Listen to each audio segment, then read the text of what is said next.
You are all I long for, all I worship and adore.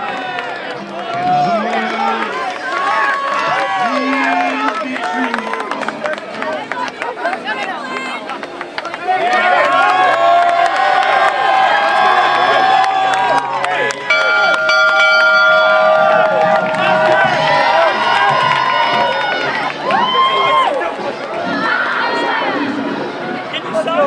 Thank you, Coach. Great game. You try right there. Maybe that might be better. Hey, Coach. I know as always. Let's go. Oh, that's a Sharpie. There's a Sharpie. Thank you, Coach.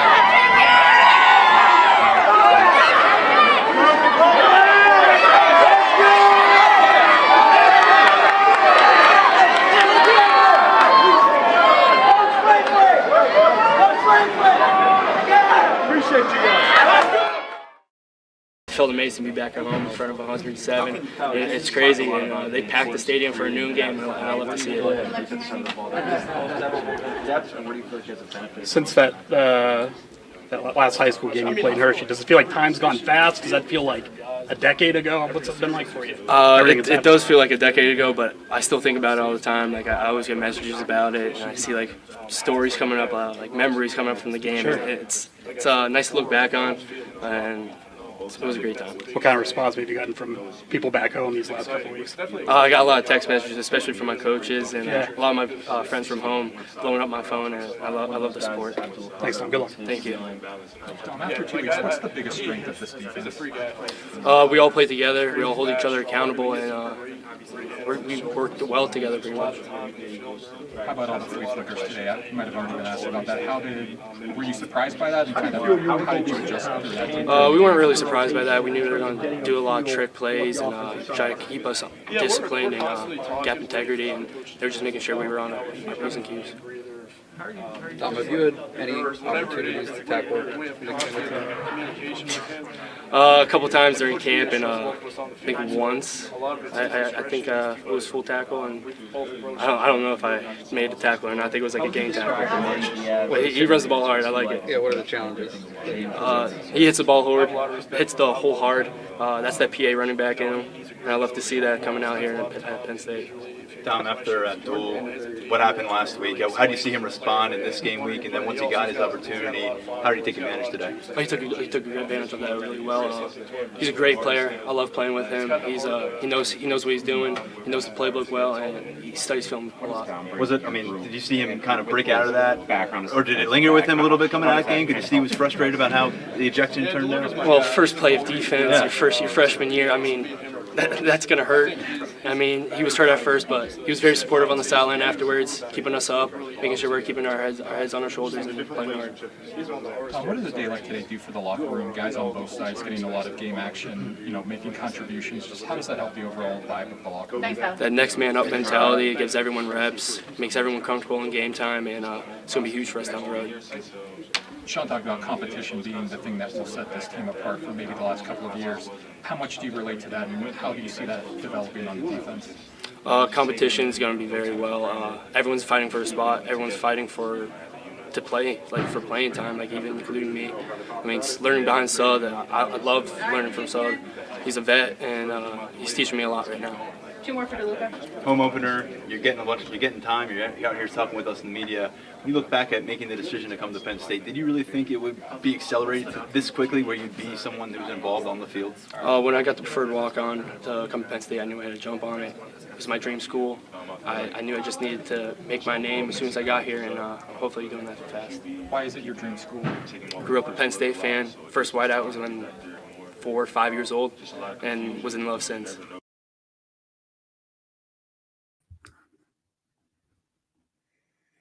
Welcome to Football Letter Live. Tonight we welcome Letterman and current Board of Trustees member Brandon Short, who was an All-American linebacker here at Penn State in the late 90s. And since we're heading to Auburn this weekend, we're going to welcome former Atlanta chapter president Ian King to the show tonight. A lot of our alumni will be heading through Atlanta on their way to Auburn, and so Ian's going to share what the chapter is doing this weekend and year-round to unite Penn Staters. Football Letter Live is member supported, and we're so grateful to have your support.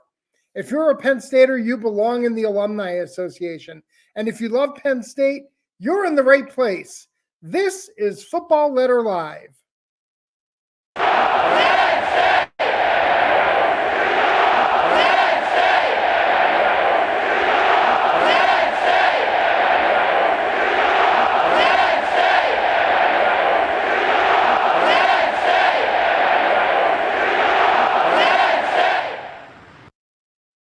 Well, welcome into Football Letter Live. I am your host, Paul Clifford.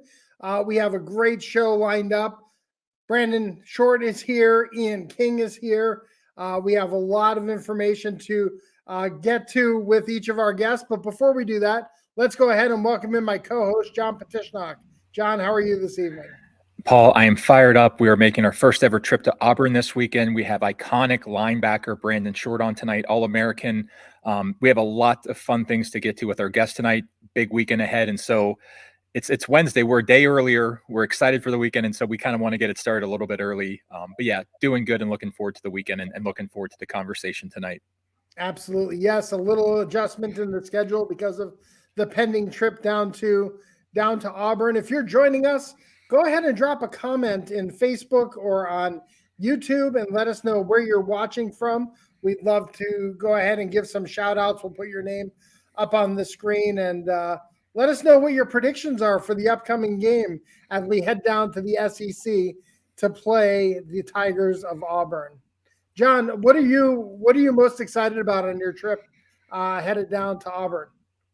You know, seeing a couple of things. One, the stadium. We haven't played an SEC team on the road in the regular season since Alabama in 2010. Talking with Penn Staters who made that trip, they said, Alabama fans were very hospitable. It was a great trip. We hope that's going to be the case this weekend. And so really, look, obviously we love Penn State. We're big time Penn State football fans, but I think we're also college football fans. And so the opportunity to experience college football in a new venue, I think will be nice. I do think that Penn Staters appreciate the traditions of other schools. And so I think it'll be interesting, to go down there, see it in a new venue, see what the tailgating scene is like. And also seeing how, the Nittany Lions kind of can continue to build the momentum that they have through 2 weeks.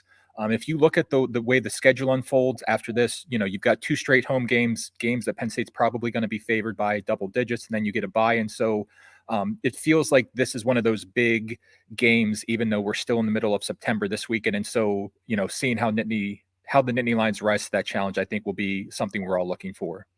Yes, we could be rolling 5-0 into the bye week with the big clash against Michigan at the Big House. That would certainly be an environment that we would both want to be in, and certainly will be the first. At least this is the first early test in our schedule, right? But that Michigan will be our first Big Ten test, and we'll see if we're ready to pass that and have a magical season here in Happy Valley. Yeah, and also the front seven of Penn State, that's been a focus a lot this week. We can, maybe ask Brandon about that. The first 2 teams that Penn State has played, focusing mainly on the pass.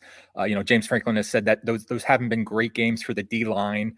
From a pass rush perspective, it's not a game. Those aren't games where they can really kind of have maybe the impact that they can have against a running team. And so I think that the front seven, they're looking forward to the challenge. Curtis Jacobs jumped on a call this week, Penn State linebacker. He said, he had a great quote. He said he didn't come to Penn State to play 7-on-7. He wanted to come to Penn State, kind of play that smash mouth football that fans are used to. And I think that's what you're going to see this weekend. Probably not seeing, a whole lot of, three steps backs from the QB getting the ball quick. And so again, also for our defense, I think this will be a good challenge this weekend. Yeah, we look good against a lesser opponent in Ohio, but it was great to kind of get back into Beaver Stadium, right? Feel the energy of the 107,000 family reunion that we tend to have when it's home games. And so so a lot of positivity leading out of that game. Jumped into the top 25, right at number 22, just a spot ahead of in-state rival Pitt Panthers, who we are on the climb and they are going in another direction. But there's a lot of good vibes going into this game. Yeah, and I think that ranking's low, and I'm not just saying that, because we're here at Penn State. I've seen, rankings from other commentators or other outlets where I've seen Penn State as high as number 9 in early rankings, and so I think that 22 is. I think this is much closer to this being a top 12, a top 15 team than say the bottom part of the top 25. Doesn't matter where you start; it only matters where you finish. And I love being underestimated, and so it's good to be the underdog, or at least perceived as having something to prove to the rest of the nation, which I think this team has kind of picked up that torch, and they're bearing it. So, hey, we got a great show lined up. Penn State legend Brandon Short is here. He continues to build on that legend as a member of the Board of Trustees. We have Ian King here. Ian is the former president of our Atlanta chapter. He's a 2011 graduate living in Marietta, Georgia, works as a financial professional. Let's go ahead and welcome Ian King into the show. Ian, how are you tonight? Doing fantastic, Paul. How are you guys doing? We're doing great. You told us earlier before the show you were working on getting a background working in it. I actually prefer this background of your beautiful family. So, how did you become a Penn State Nittany Lion? Yeah, that's a great question. I have a great story for it. So I was a non-traditional student going into college, and I didn't start Penn State till I was almost 21. And the reason why I ended up going to Penn State was out of convenience. And I actually ended up getting into a little bit of trouble the year after high school when I was just working a few odd jobs, got an underage, and I went to the judge and asked them, basically if I could, make it go away, essentially, because I knew it'd be damaging if I had an underage on my record, and because I wouldn't be able to teach. So they made a deal with me, and if I enrolled in college within the next year, I would be able to go. And finally, I got around to going. I enrolled, or I, got into Penn State Shenango back in my hometown of Sharon, Pennsylvania, and finally started, in the spring of 2006. And I just knew, I was not going to be in Pennsylvania long term. And what better name to have on your degree other than Penn State? So that's really how I got into it. And I also, family connections, everything else. But, I'm just happy to be part of Nittany Nation here down in Atlanta. So, Ian, you are in Atlanta, where Penn Staters are headed this weekend. What is the excitement level right now in Atlanta with the Penn State family down there? Yeah, it is on a scale of 1 to 10. I think that the level of excitement is about an 11, and the level of nervousness is probably at about a 19, because any which direction you go here in Atlanta, you can run into an Auburn grad very easily. My next door neighbors, they're Auburn alum. 2 doors down from me, the other direction, they're Auburn alum. And, it's a little bit nerve wracking to know that, we're coming down into the SEC country, and it's a big matchup. So, just for bragging rights, living here in the South, in the middle of SEC country and also ACC country, I have to put that plug in for my wife, who's a Georgia Tech alum. That's what it's about, is for bragging rights. And that's one of the greatest things about Sundays is being able to brag about Saturdays. That's exactly right. Bragging rights, getting to puff out your chest a little bit if there's a big win for your Nittany Lions and Auburn over the weekend. But before we even get to the weekend, your chapter has a number of things planned to welcome Penn Staters to Atlanta. I know a lot of folks are traveling into Atlanta. It's only 2 hours from the Auburn campus. Talk a little bit about what the chapter has in store. Yeah, so the big thing is the tailgate for Saturday. We're hosting a tailgate about a half mile from the stadium. It's going to be fantastic. We're expecting about 100 people there, and Friday we're supposed to be having the mix and mingle, and I'm looking forward to that as well. And so I'm just glad to welcome in some Penn Staters from all over the country that are coming down to travel down to Auburn. So, Ian, we were talking earlier this week, Penn State making its first ever trip to Auburn, to Jordan-Hare Stadium. You've been to the campus, you've seen the stadium. Can you give Penn Staters a little bit of sense of what they can expect this weekend? So first and foremost, I'll say very nice people. If you thought the Alabama alum were very hospitable, the Auburn folks are going to even be more so. Meeting my wife in Alabama the year that Cam Newton led the Auburn Tigers to the national title, I can tell you firsthand that the Auburn alum are much more hospitable and much nicer than the Alabama alum, and a little bit less boastful about it as well. But really what to expect down there is a beautiful campus, a beautiful college town, very similar to State College, but not near as near and dear to our hearts as what State College is for the Penn State campus. Ian, after your Penn State experience, you moved to Atlanta and decided to get involved as a volunteer. What inspired you to give back to Penn State as a volunteer? So my initial move to Georgia was down to Savannah, sight unseen. My wife had her first job out of law school down there in Savannah. Time had come to make the move. We had done long distance for about 2 years at that point. And, coming back to Atlanta or back to Marietta for my wife, it was a phenomenal place to be at. And, really what happened for us, what happened for me is that, just looking at how to get involved and how to be more active and how to meet more, Penn Staters here in Metro Atlanta, both personally and professionally, it was a no-brainer to get involved with the Alumni Association. And so I just started asking some questions, and I was invited to a meeting and, decided to get involved. And, here we are now, 4 years later. So. And you not only got involved, you stayed involved. How did that process unfold for you, where maybe you went to a couple meetings, not sure what to expect, and then you quickly realized that this was something that you not only wanted to get involved in, but also take on a little bit more responsibility and give back at a higher level? Yeah. One of my first lessons ever as being somebody that was involved in coaching and leadership was, to bear responsibility, you have to take responsibility. And so, I basically asked somebody that was criticizing me to come help when I was coaching at 20 years old, my high school alma mater's middle school football team. And that sense of volunteerism, to always get involved and to always, to volunteer your service before volunteering complaints has always stuck with me, tried and true, because, if you want to make an impact and you really want to make a change, you have to get involved. And that's what it comes down to at the end of the day. Nobody really remembers, your likes and dislikes, but they remember what you do. And if you did a good job or a decent job, they'll always remember that, and, be appreciative of that as well.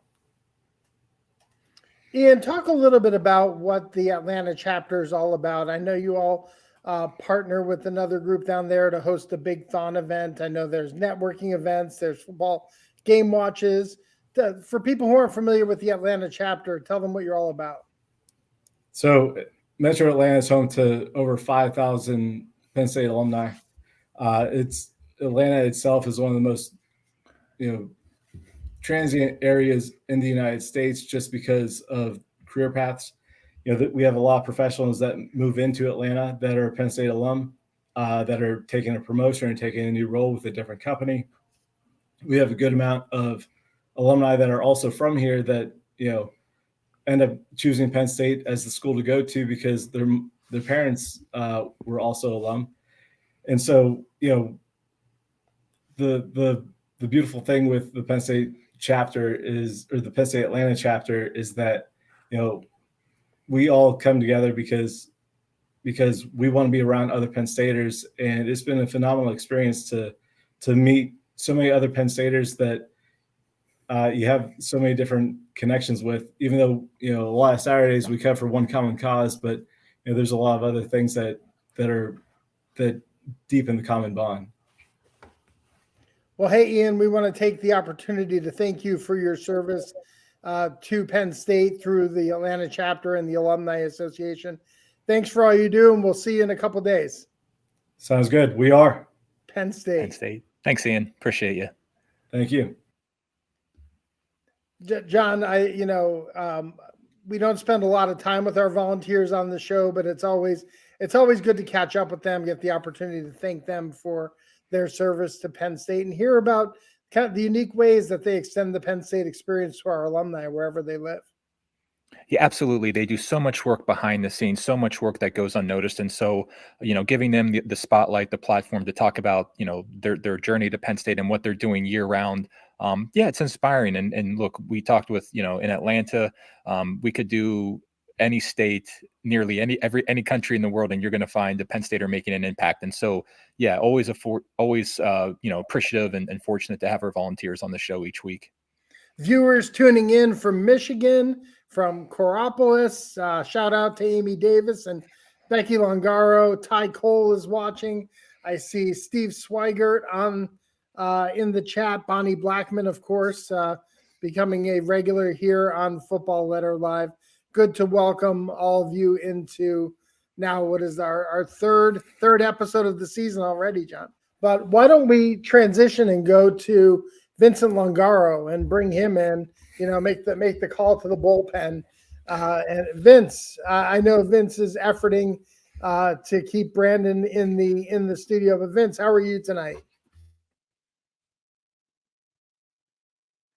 I'm good. I'm just trying to work some magic behind the scenes to try to figure out his mic. We've never had that before, so I'm not sure why it's doing that. I don't think it's anything on his end. If I had to guess, it's probably something on StreamYard's back end. So yeah. Here, I'm just trying to send a message to him in the chat. He just jumped off again. I'm doing great though. Obviously, it's a tough call for me to come out of the bullpen for a Penn State legend like Brandon Short. People definitely don't want to hear from me, or they want to hear from him. So I'll do my best to fill audio time as best I can. Well, hey Vince, we know your family is big supporters of Penn State volleyball. They are off to a hot start here in the early goings of the season, number 11 in the country. Talk a little bit about the program and some of the success that they had on the West Coast.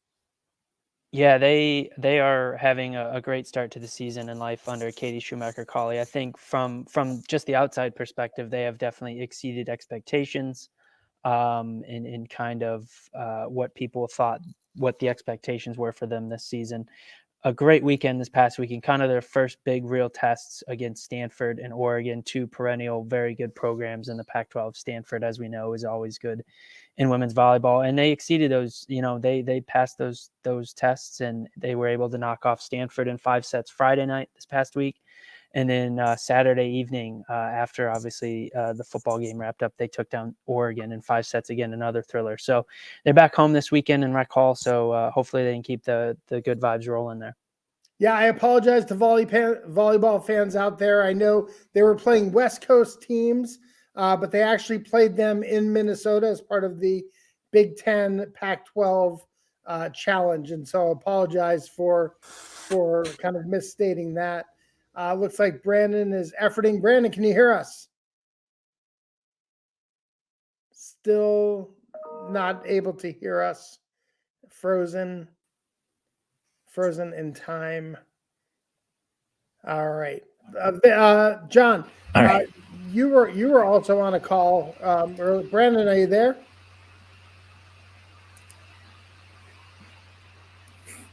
I think he's there. He just... Yeah, he just can't hear you guys, I think is basically the problem. Yeah.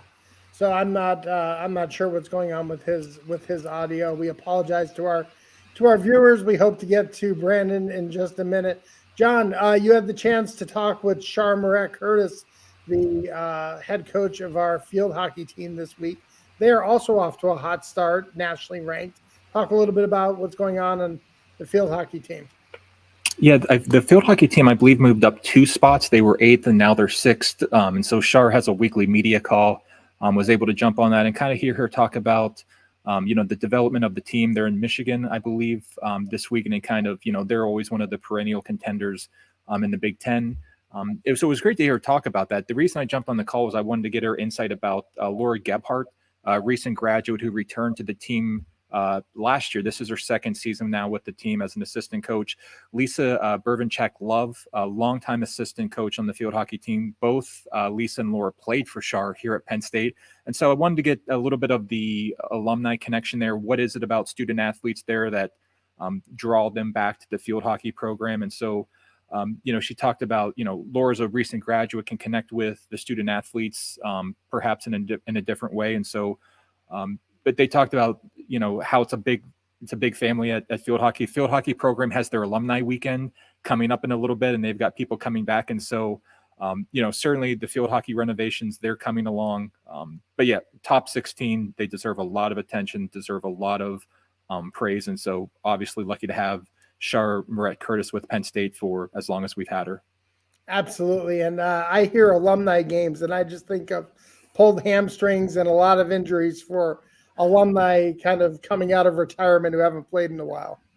What's alumni weekend? I don't know if they're playing. Maybe the alumni are coming into town to support the current players or the current student athletes, I should say. But I think they'll be okay. I think they'll find a way to make it work. Absolutely. I've had the chance to have breakfast with Laura a couple times since she has returned back here to Happy Valley. And if I know you felt this, kind of the energy that she just exudes and positivity that she has for not only for Penn State, but for field hockey and for this program. It's a wonderful addition to the coaching staff. Yeah, and Laura brings head coaching experience with her to Penn State. She was the head coach at Bryant for a season, was an assistant there for a year before she became head coach. Also talked with senior forward Gemma Punch from Australia. She talked about, coming to Penn State, and there were issues, during COVID with traveling. And so, Gemma also talked about kind of like the family feeling there when you've got, everyone on the coaching staff played at Penn State. They know the program well. And so that to say that program has a bright future is obvious, but it's, you talk about kind of, the generations of Penn Staters, and certainly with the field hockey team, when you've got All-Americans returning to the program because this is where they want to spend their coaching career after their playing career here. I think that says a lot about Shar, not just as a coach, but as someone who builds relationships and is a relationship person.